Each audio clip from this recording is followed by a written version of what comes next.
I think when I look at the way the argument is being pushed, and I may not necessarily have to say by who, I think there is a deliberate effort to taint counties as being unable to run the health sector, and therefore the push to bring it back to the national government.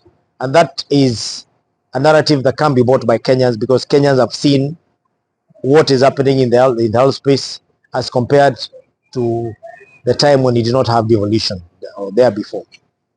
I know in my county, I'm said to be owing the much I owe, but once I get my full disbursement, I will not be having any debts owed to cancer on behalf of my county.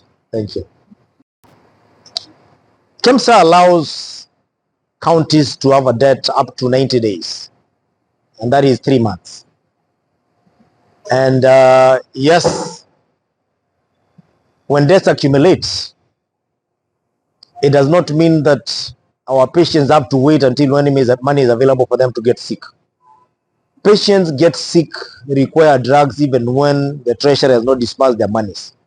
And therefore, it's only become necessary for us to get debts from KEMSA to be able to serve those people. But if we have a way of telling our patients not to get sick until we get money to pay KEMSA, then we don't be having these debts. At the end of the day, there is no county that usually gets drugs to go and sell. All the drugs that are usually taken from KEMSA are usually used in treating our patients. So the issue of arrears, the issue of debts is necessitated by the fact that our patients have been treated up to date. Even as we speak right now, they are demanding for drugs and they have 3 month arrears of disbursement from the treasury. Governors, because I chair the health committee, to clarify some issues that have been very alive in the media for the last 3 days. For the last 3 days, we have seen a deliberate attempt by KEMSA, the national government, and their proponents to try and paint the counties as having been unable to meet their debt obligation as far as drug supply are concerned in KEMSA. Allow me to state the following facts. For one, the counties usually pay their debts to KEMSA depending on the age of the debt. And it's also important to note that there is no county that usually buys from KEMSA upfront. It's always a debt, and therefore there's nothing wrong with having a debt. The problem is when the debt accumulates beyond the 90 days. On the issue of the debts that have accumulated beyond the 90 days, allow me to state the following. One, the national government through Treasury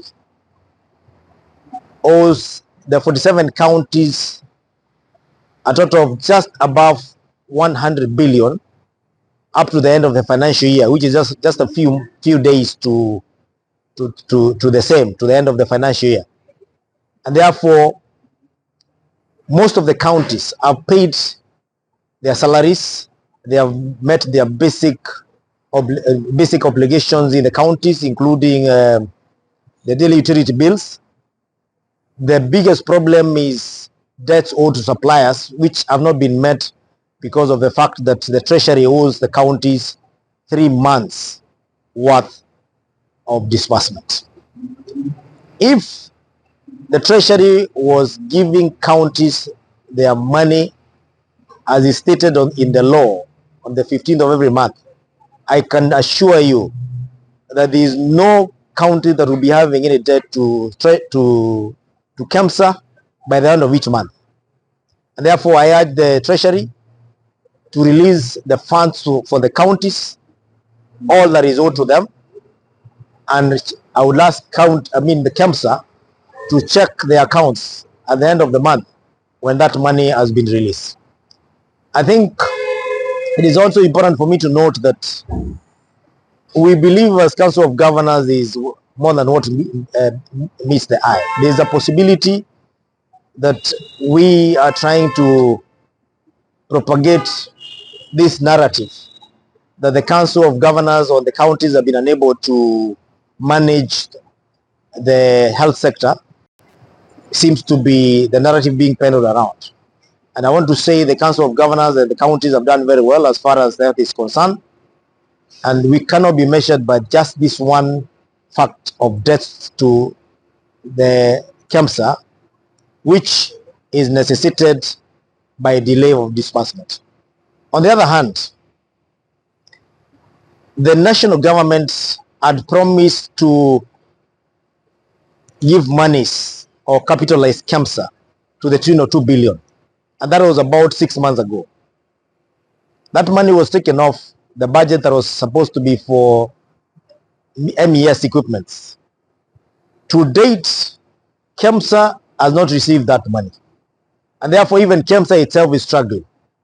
So even when you look at the 3 billion that is said to be owed by the Council of Governors or the counties, let the national government also give the KEMSA the 2 billion so that it will be able to meet the order defer rates that is supposed to be over 70% to ensure that counties have everything that they order from KEMSA. At the moment, it's not everything that they order from KEMSA that is available. And therefore, counties could be having debt also for other entities outside beyond KEMSA that are supplying drugs, or they may have even have paid them. And therefore, it is not only KEMSA that is a source of drugs for the county governments.